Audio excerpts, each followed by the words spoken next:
हाय दोस्तों, हमारे चैनल तैयारी नौकरी की पे आपका बहुत बहुत स्वागत है। और हम आज लेके फिर आ गए हैं आपके लिए करंट अफेयर्स का सेशन जो हमारा हर दिन चलता है। करंट अफेयर्स का एमसीक्यू डिस्क्रिप्शन के साथ है ये, तो आप लोग इसको देखिए और इससे नोट्स बनाइए जो आपको हर जो गवर्नमेंट एग्जाम्स होते हैं उनमें जो करंट अफेयर्स आते हैं उसमें आपको इससे जो है काफ़ी लाभ मिलेगा। तो चलिए हम अपने टॉपिक्स की ओर चलते हैं। पहला क्वेश्चन है, भारत में किस तारीख से नई 4 श्रम संहिताएं लागू की गई हैं? लेबर कोड की बात हो रही है, श्रम संहिताओं की बात हो रही है, लेबर कोड की बात हो रही है। किस तारीख से ये भारत में इफेक्टिव हो गया है, लागू हो गया है? 21 नवंबर 25, 22 नवंबर 25, 23 नवंबर 25 और 25 नवंबर 25 कब से लागू हो गया है? तो इसका उत्तर है 21 नवंबर 2025 से। भारत में 21 नवंबर 2025 से पुरानी 29 श्रम संहिताओं के जगह पे 4 श्रम संहिताएं जो है वो लागू कर दी गई हैं। अभी जो वर्तमान में थी ना उसमें 29 श्रम संहिताएं थी, ठीक है, जो 1920 से 50 के दशक में बनी थी।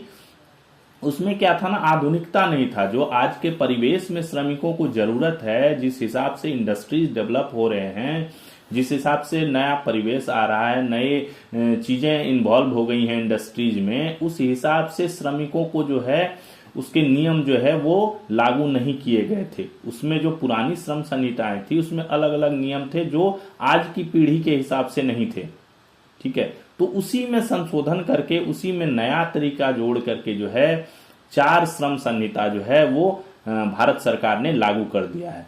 इसका जो विधेयक था ये पहले ही पारित हो चुका था, 5 साल पहले पारित हो गया था, बट इसको जो है लागू अभी किया गया है 21 नवंबर से। 4 कौन कौन से हैं देख लीजिए। मजदूरी संहिता 2019 का है, सामाजिक सुरक्षा संहिता 2020 का है, औद्योगिक संबंध संहिता 2020 का और व्यावसायिक सुरक्षा स्वास्थ्य और कार्य दशाएं संहिता 2020 का, ठीक है। इसमें काफी चीजें डेवलप की गई हैं, जैसे समान वेतन का अधिकार दे दिया गया है। महिलाओं को जो है नाइट शिफ्ट में ड्यूटी या उनके इच्छा मतलब अगर सहमति है और सुरक्षा उपाय किए गए हैं तो रिस्की वाले जॉब, जो खादान वगैरह वाले जॉब हैं वो सब। नियम वेतन के संबंधित काफ़ी चीज़ें की गई हैं। पीएफ जो अपना ग्रेचुइटी होती है उसके संबंधित जो है काफ़ी चीज़ें की गई हैं। तो काफ़ी संशोधन था। इसका जो है डिटेल्स जो है डिटेल वीडियो इसी पर, यानी ये जो 4 श्रम संहिता हैं और इसमें कौन कौन से इंपॉर्टेंट चीज लागू किए गए हैं, इसका डिटेल्स वीडियो हमारे चैनल पे उपलब्ध है। आप जाके वहां से इसको देख सकते हैं। उसमें आपको सारी चीजें क्लियर हो जाएगी, इसमें क्या इंपॉर्टेंट चीजें जो हैं ऐड किया है भारत सरकार ने। चलिए आगे चलते हैं। दूसरा क्वेश्चन, हाल ही में हुए समझौते के अनुसार भारत किस देश में अपना वाणिज्य राजनयिक नियुक्त करेगा? ठीक है, वाणिज्य राजनयिक की बात हो रही है ना।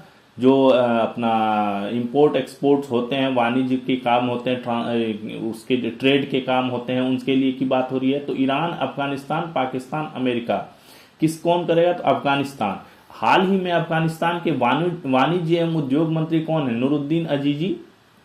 वो जो है भारत की 5 दिवसीय यात्रा पर आए थे, ठीक है। उद्योग मंत्री, वाणिज्य एवं उद्योग मंत्री अपने यहाँ कौन है? भारत के कौन है? पीयूष गोयल। और वहां अफगानिस्तान के हैं नूरुद्दीन अजीजी, ठीक है। इस दौरान दोनों देशों के बीच हुए समझौते के अनुसार भारत और अफगानिस्तान एक दूसरे के यहाँ वाणिज्यिक राजनयिक की नियुक्ति करेंगे। दोनों देशों ने एक समझौता किया है, उसके अनुसार जो है भारत और अफगानिस्तान जो है एक दूसरे देशों में जो है वाणिज्य राजनयिक की नियुक्ति करेंगे, ठीक है। इसके अलावे जैसे एक नॉर्मल राजदूत होता है ना, उसी तरह इसको जो है वाणिज्य राजनयिक यानी ट्रेड का जो एम्बेसडर है ना, वो इसको डिटेल कर दिया गया। ट्रेड एम्बेसडर के तौर पे जो है इसको नियुक्त किया जाएगा। इसके अलावे अफगानिस्तान के उत्पादों को भारतीय बाजार में शीघ्र पहुंचाने के लिए काबुल से दिल्ली और काबुल से अमृतसर के बीच कार्गो उड़ान सेवा शुरू की जाएगी। अभी क्या हुआ है, अफगानिस्तान के पाकिस्तान से जो है संबंध खराब हो गए हैं। अफगानिस्तान और पाकिस्तान के बीच व्यापार बिल्कुल बंद हो गया है। पाकिस्तान ने अपनी सीमा बंद कर दी है अफगानिस्तान के लिए, और अफगानिस्तान ने पाकिस्तान के रवैये को देखते हुए पाकिस्तान से जो है सारा आयात निर्यात बंद कर दिया है। तो इससे क्या हो गया, अफगानिस्तान में दवाइयों की, खाद्यान्नों की काफी कमी हो गई है। तो ये चाह रहा है कि भारत से जो है जल्दी से जल्दी जो है अधिक से अधिक व्यापार शुरू किया जाए, जल्दी से जल्दी। इससे क्या होगा कि जो अफगानिस्तान के सामान जो है वो तो भारत में आएंगे ही जल्दी, और भारत से जो उसको सहायता चाहिए वो भी चीजें जो है जल्द से जल्द इनके पास जो है पहुंच जाएगी। तो इसी के लिए जो है काबुल से दिल्ली और काबुल से अमृतसर जो है ये कार्गो उड़ान सेवा शुरू करने जा रहा है। अफगानिस्तान ने चाबहार पोर्ट जो भारत के सहयोग से बना है, इनका चाबहार पोर्ट से कारोबारी रूट बनाए रखने के लिए हर संभव कदम उठाने का आग्रह किया है, क्योंकि जो बाकी पाकिस्तान से इसकी सीमा बंद हो गई है तो अब इसका व्यापारिक रूट यही बच गया है, चाबहार पोर्ट वाला ही रूट बच गया है। तो इस रूट से, इस पोर्ट से ही जो है ये ट्रेड करने का जो है काम चाहता है कि भारत इसके साथ जुड़े और भारत इसके साथ ट्रेड करे। तो ये जो वाणिज्य एवं उद्योग मंत्री आए थे नूरुद्दीन अजीजी, इन्होंने जो है ये सब समझौता किया है, ये सब समझौते पर हस्ताक्षर किया है भारत के साथ। तो अभी अफगानिस्तान के साथ जो है व्यापार बढ़ने जा रहा है भारत का। ये वाणिज्य राजनयिक जो है ये नियुक्त होगा अफगानिस्तान में, और अफगानिस्तान भी भारत में अपना जो है वाणिज्य राजनयिक जो है नियुक्त करेगा। अगला, G20 का शिखर सम्मेलन किस देश में हो रहा है, कहां पे चल रहा है? कंटिन्यू है, दक्षिण अफ्रीका, अमेरिका, यूएई, इंग्लैंड, कहां पे हो रहा है? तो दक्षिण अफ्रीका के जोहान्सबर्ग में हो रहा है। पता ही होगा, पहले भी मैंने बताया हुआ, इसमें दक्षिण अफ्रीका के जोहान्सबर्ग में 22 से 23 नवंबर के बीच जो है ये चल रहा है। 20वां G20 शिखर सम्मेलन जो है आयोजन किया जा रहा है, 22 से 23 2 दिन का है।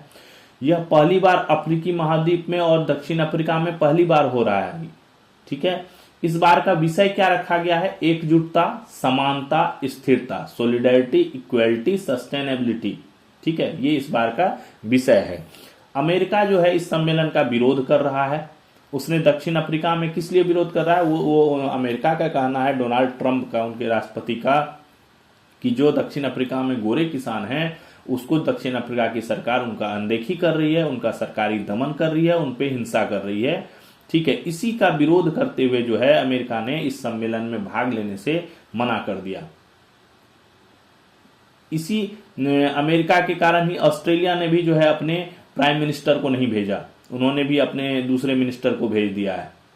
तो ये जो है अमेरिका का चल रहा है कि अमेरिका का विरोध चल रहा है इसके में। बाकी ये मीटिंग जो है शुरू हो गया है, भारत की तरफ से प्रधानमंत्री नरेंद्र मोदी वहां पहुंच गए हैं और वो जो है इसमें भाग ले रहे हैं। पिछला सम्मेलन जो है इसका 2024 में ब्राजील में जो है आयोजित किया गया था, ब्राजील के रियो डी जेनेरो शहर में आयोजित किया गया था, और इस बार जो है जोहान्सबर्ग में हो रहा है। 59वां ज्ञानपीठ पुरस्कार किसे प्रदान किया गया है? 59वां ज्ञानपीठ पुरस्कार गुलजार, विनोद कुमार शुक्ला, अमिताभ घोष, दामोदर मावजी। विनोद कुमार शुक्ला को 59वां ज्ञानपीठ पुरस्कार जो है, हिंदी के प्रसिद्ध साहित्यकार कौन है? विनोद कुमार शुक्ला, उनको प्रदान किया गया है।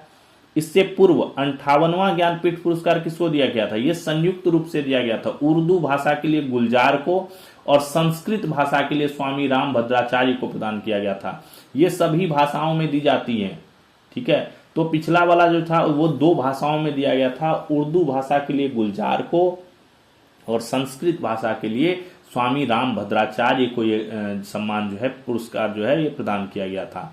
इस वर्ष जो है वो हिंदी भाषा में दिया गया है। विनोद कुमार शुक्ला है प्रसिद्ध साहित्यकार, ये अभी उतने स्वस्थ नहीं रहते हैं तो इनके घर पर जाकर ही ये सम्मान दिया गया। विशेष बड़ा आयोजन नहीं किया गया कार्यक्रम का। ठीक है, ज्ञानपीठ पुरस्कार के इतिहास में सबसे छोटा कार्यक्रम ये था, इनके घर पे जाके ही इनको सम्मान दिया गया। अभी तक सबसे ज्यादा हिंदी भाषा में 12 और कन्नड़ भाषा में 8 पुरस्कार दिए गए हैं। जब से ये शुरू हुआ, इस पुरस्कार की शुरुआत 1965 में की गई थी और पहला पुरस्कार जो है किस भाषा को दिया गया था? मलयालम भाषा के लेखक थे जी शंकर कुरूप, उनको यह पुरस्कार दिया गया था। उसके बाद से ये चले आ रहा है, हर साल दिया जाता है।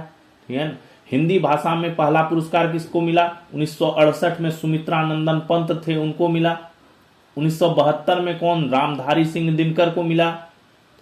और यह पुरस्कार 1961 में स्थापित भारतीय ज्ञानपीठ संस्था द्वारा जो है प्रदान किया जाता है। 1961 में जो एक संस्था स्थापित हुई थी, भारतीय ज्ञानपीठ संस्था, इन्होंने जो है ज्ञानपीठ पुरस्कार की शुरुआत 1965 से कर दी है।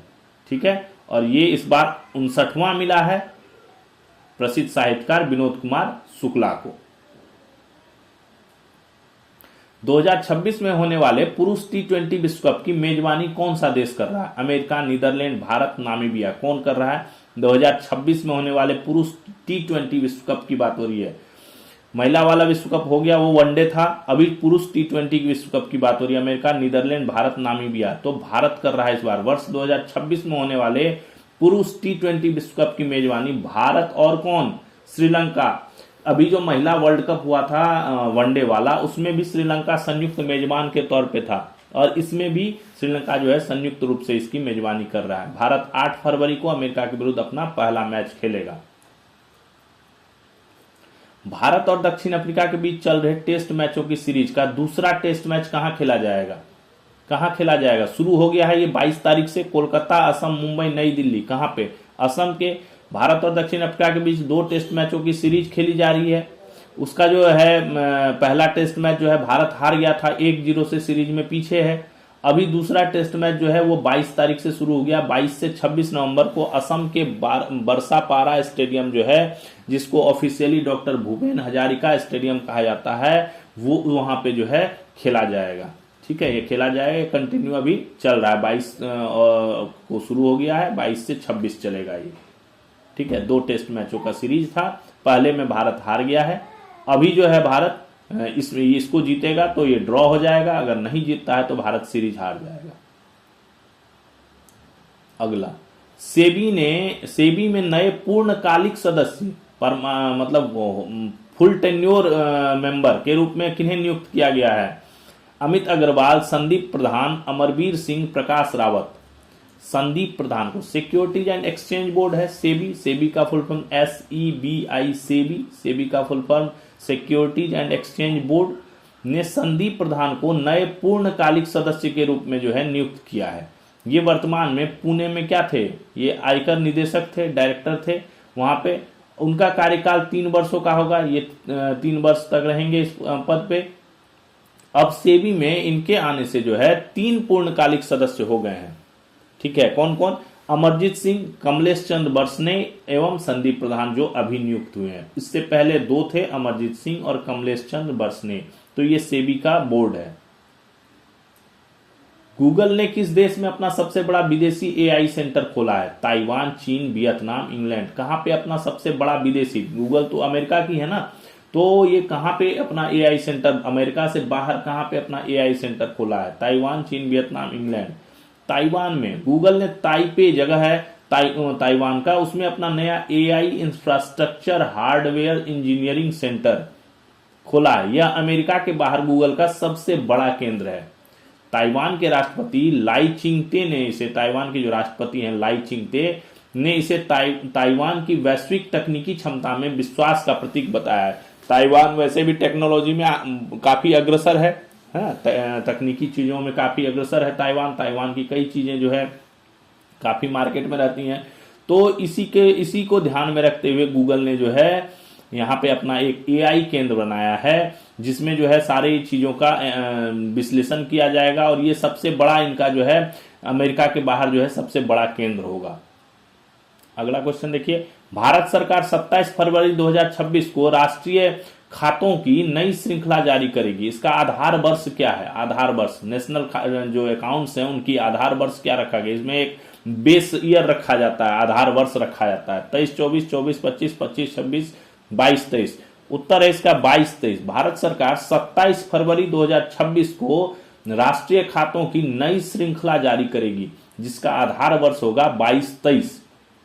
यह निर्णय किसने लिया है? सांख्यिकी और कार्यक्रम क्रियान्वयन मंत्रालय द्वारा लिया गया है।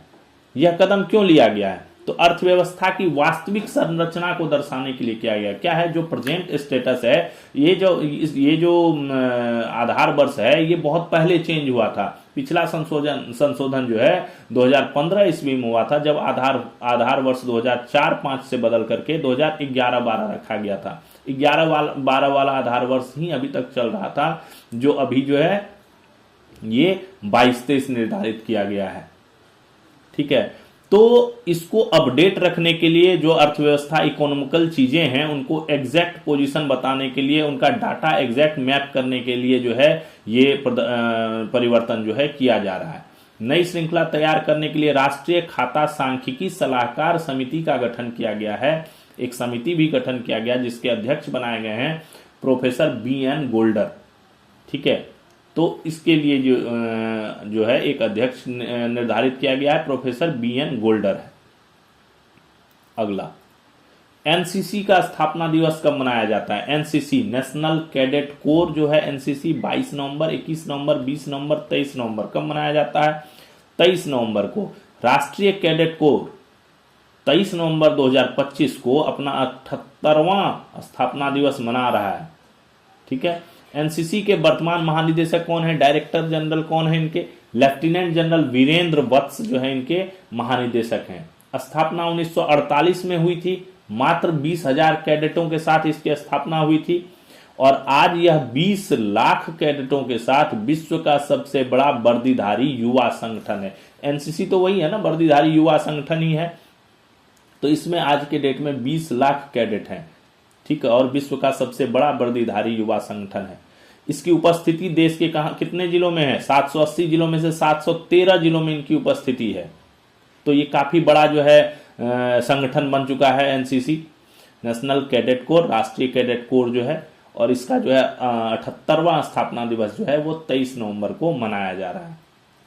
अगला क्वेश्चन देखिए, भारत किस देश के एयरोस्पेस एजेंसी के साथ मिलकर लुपेक्स नामक चंद्र मिशन को लॉन्च करने की तैयारी कर रहा है? लुपेक्स अमेरिका, जापान, चीन, इंग्लैंड किसके साथ कर रहा है? जापान के साथ। भारत के स्पेस रिसर्च ऑर्गेनाइजेशन इसरो जो है वो जापान एयरोस्पेस एक्सप्लोरेशन एजेंसी है, उसके साथ मिलकर 2028 तक लुपेक्स का फुल फॉर्म है lunar polar exploration mission. Lunar हो गया चांद, पोलर हो गया उसका ध्रुव, एक्सप्लोरेशन मतलब उसको खोजना, उसको एक्सप्लोर करना, और मिशन तो है ही मिशन।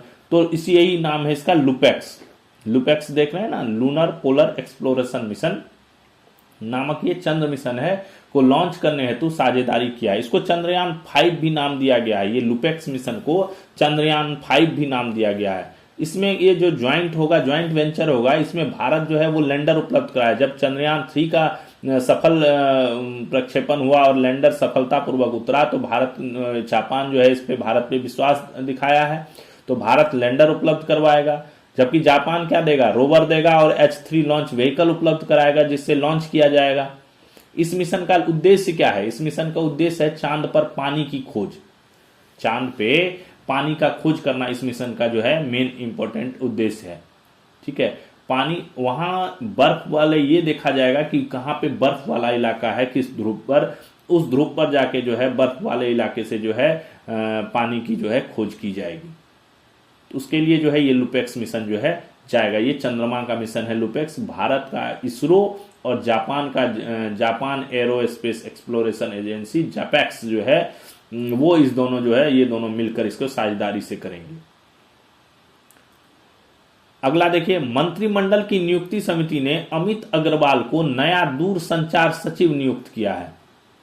ठीक है, नियुक्ति समिति होती है ना मंत्रिमंडल की, उसने जो है अमित अग्रवाल को जो है नया टेलीकॉम सेक्रेटरी जो है नियुक्त किया है। ये किसका जगह लेंगे? नीरज मित्तल का जगह लेंगे, स्थान लेंगे, जिन्हें अब क्या बना दिया गया है? पेट्रोलियम और प्राकृतिक गैस मंत्रालय का सचिव नियुक्त किया गया है।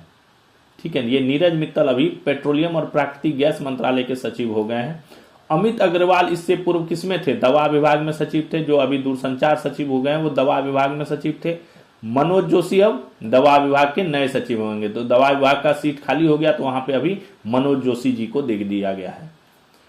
सुनील पालीवाल को चेन्नई पोर्ट ट्रस्ट के चेयरमैन सुनील पालीवाल को आंतरिक जलमार्ग प्राधिकरण IWAI का चेयरमैन और सचिव स्तरीय पद दिया गया है। चेन्नई पोर्ट ट्रस्ट के चेयरमैन है सुनील पालीवाल, उनको जो है आंतरिक जलमार्ग प्राधिकरण जो है IWAI उनका चेयरमैन और सचिव स्तरीय पद जो है दे दिया गया है। अगला देखिए, भारतीय रिजर्व बैंक द्वारा जारी आंकड़ों के अनुसार भारत के विदेशी मुद्रा भंडार में 14 नवंबर को समाप्त सप्ताह के दौरान $5.54 बिलियन की तेजी हुई, जिससे भंडार ऐतिहासिक उच्च स्तर 692.57 बिलियन पर पहुंच गया। भारतीय रिजर्व बैंक ने एक आंकड़ा जारी किया गया है, उसमें भारत का विदेशी मुद्रा भंडार की जानकारी दी गई है, यानी भारत का विदेशी मुद्रा भंडार कितना है। तो ये जो 14 नवंबर को सप्ताह, पिछला सप्ताह जो 14 नवंबर को खत्म हुआ है, उस सप्ताह में जो है 5.54 बिलियन डॉलर की तेजी हुई इसमें भारत के विदेशी मुद्रा भंडार में, जिसके फलस्वरूप क्या हुआ, ये भंडार ऐतिहासिक उच्च स्तर कितने पे पहुंच गया, 692.57 बिलियन डॉलर पे पहुंच गया ये। तो ये काफी हाई लेवल पे पहुंच गया है अपना भारत का विदेशी मुद्रा भंडार, तो काफी ऐतिहासिक कदम है ये।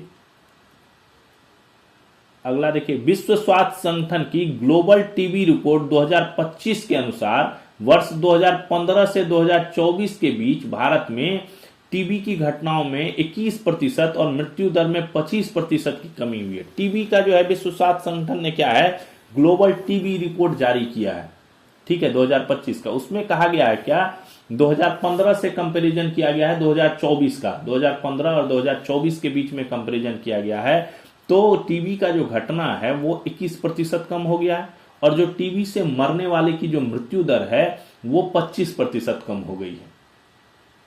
टीबी की घटना 2015 में 237 मामले प्रति लाख से घटकर 2024 में 187 मामले प्रति लाख हो गई। 2015 में जो था टीबी की घटना 1 लाख में, पर 1 लाख में 237 मामले रिपोर्ट हुए थे, और 2024 में 187 आ गया है, तो काफी घट गया है, 21% घट गया है। और मृत्यु दर जो है 2015 में पर लाख में 28 मौतें होती थी, 28 लोगों की मृत्यु होती थी, वो मृत्यु दर जो है घटकर 2024 में पर लाख में 21 मृत्यु हो गई है। तो ये भी 25% लगभग घट गया है, 28 से 21 लगभग 7 घट गया, तो 25% घट गया। तो 2024 में उपचार कवरेज जो है इसका वो 92% हो गया है, और उपचार में सफलता दर जो है वो 90% हो गया है। तो ये जो पॉइंट है ये याद रखने वाली है, ये इस टाइप के क्वेश्चन आ जाते हैं कि विश्व स्वास्थ्य संगठन द्वारा जारी किए गए ग्लोबल टीबी रिपोर्ट के अनुसार जो है मृत्यु दर कितने % घटी है ना। तो मृत्यु दर कितनी प्रतिशत घटी है, 25%, और टीबी के जो घटनाएं हैं वो कितनी घटी हैं, तो वो 21% है ना, भारत में कमी हुई है इतनी। तो अभी 2024 में उपचार कवरेज जो है 92% हो गया, और उपचार करने से जो सफलता रेट है वो 90% हो गया है। अगला, 21 नवंबर 2025 को जारी शीर्ष अरबपतियों की सूची निम्न प्रकार। 21 नवंबर 2025 को ना एक सूची जारी की गई है, इसमें विश्व के शीर्ष अरबपतियों की सूची जारी की गई। पहले नंबर पे एलन मस्क हैं ही, पहले भी थे एलन मस्क, अभी भी एलन मस्क हैं। लैरी एलिसन है दूसरे नंबर पे, तीसरे नंबर पे लैरी पेज हैं जो अल्फाबेटिक कंपनी है, जो उनके जो संस्थापक है वो हैं। जेफ बेजोस हैं, और 5वें नंबर पे सर्गेई ब्रिन है। ये 5 हैं, 1 2 3 4 5, ये 5 टॉप 5 में है 21 नवंबर के अनुसार। संयुक्त राष्ट्र मानवीय मामलों के समन्वय कार्यालय द्वारा जारी नवीनतम आंकड़ों के अनुसार संयुक्त अरब अमीरात अमेरिका और यूरोपीय संघ के बाद तीसरा सबसे बड़ा मानवीय सहायता प्रदाता देश बन गया है। क्या है, अभी एक संयुक्त राष्ट्र मानवीय मामलों का समन्वय कार्यालय है, उसने एक आंकड़ा जारी किया है। उसके अनुसार कहा गया है कि यूएई जो है, संयुक्त अरब अमीरात, यूनाइटेड अरब अमीरात जो है, वह अमेरिका और यूरोपीय संघ के बाद तीसरा सबसे बड़ा क्या हो गया है, मानवीय सहायता, ठीक है, मानवीय सहायता हेल्प करने वाला देश बन गया है। ह्यूमैनिटी हेल्प करने वाला देश जो है वो बन गया है। इसने इस वर्ष कितना 1.46 बिलियन अमेरिकी डॉलर की मानवीय सहायता प्रदान की, ठीक है। और यूएई के राष्ट्रपति महामहिम कौन है, शेख मोहम्मद बिन जायद अल नहयान, ये अभी वर्तमान में राष्ट्रपति हैं। महामहिम कौन, शेख मोहम्मद बिन जायद अल नहयान है, ठीक है। तो ये अपना यूएई जो है पर 1 नंबर पे अभी भी अमेरिका है मानवीय सहायता प्रदाता देश में, दूसरे नंबर पे यूरोपीय संघ है, और तीसरे नंबर पे अभी जो है यूनाइटेड अरब अमीरात, संयुक्त अरब अमीरात जो है वो आ गया है। कर्मचारी चयन आयोग के अध्यक्ष जो हैं कौन है अभी वर्तमान अध्यक्ष? कर्मचारी चयन आयोग क्या है? SSC, staff selection commission. तो एसएससी के अध्यक्ष जो हैं एस गोपाल कृष्णन को नेशनल रिक्रूटमेंट एजेंसी जो है, राष्ट्रीय भर्ती एजेंसी जो है, उसके अध्यक्ष पद का अतिरिक्त कार्यभार जो है इन्हें सौंपा गया है। यानी एसएससी के चेयरमैन ही जो है अभी नेशनल रिक्रूटमेंट एजेंसी के चेयरमैन होंगे, ठीक है। जब तक कोई अलग से चेयरमैन इनके लिए नियुक्त नहीं हो जाता तब तक एडिशनल कार्यभार जो है इन्हें ही दिया गया है, तो एसएससी के चेयरमैन का ध्यान रखना है एस गोपाल कृष्णन। 17 से 21 नवंबर के बीच हुए दुबई एयर शो में भारत का तेजस विमान दुर्घटनाग्रस्त हो गया, जिसमें पायलट कौन, अपने भारत के पायलट नमान सियाल की जो है मृत्यु हो गई। फ्लाइट जो हमारा तेजस है लड़ाकू विमान, उसने जो है अपना हवा में उड़ते ही, उड़ान भरते ही जो है वो डाउनफॉल हो गया और वो दुर्घटनाग्रस्त हो गया, जिसमें पायलट की मृत्यु हो गई। डीआरडीओ ने क्या किया है, air launch long range glide bomb Gaurav का SU-30 MKI प्लेटफॉर्म से सफल परीक्षण संपन्न किया है। DRDO defence research development organisation जो अपनी है, उसने क्या किया है, air launched long range glide bomb, ठीक है, air launched long range glide bomb है ये। गौरव नाम है इसका, LRGB नाम दिया गया, LRGB गौरव कहा जा रहा है का SU-30 MKI प्लेटफॉर्म जो है इनका, वहां से इसका सफल परीक्षण किया है। ये एक्चुअल में क्या है ना, ये एक बॉम्ब है जो लॉन्ग रेंज के लिए जो है मददगार साबित होगी, उसी का इन्होंने सफल परीक्षण, इसके 2 परीक्षण पहले भी किए जा चुके हैं, 2024 में मई में और अगस्त में 2024 में जो है इसके सफल परीक्षण किए गए हैं। अभी जो है इसका फ्रेश परीक्षण किया गया है ये इस लेवल पे। अगला देखते, अगला यही था हमारा आज का जो सेशन था। आपको आज का सेशन कैसा लगा आप कमेंट में जरूर बताइए, फिर हम कल मिलेंगे नए सेशन के साथ। थैंक्स फॉर वाचिंग, तब तक के लिए तैयारी नौकरी की, और आप इसको देखते रहिए, सब्सक्राइब कीजिए, अपने दोस्तों को शेयर कीजिए जिससे वो भी इसका लाभ उठा सकें। और तब तक के लिए फिर जय हिंद, कल फिर मिलेंगे नेक्स्ट सेशन में।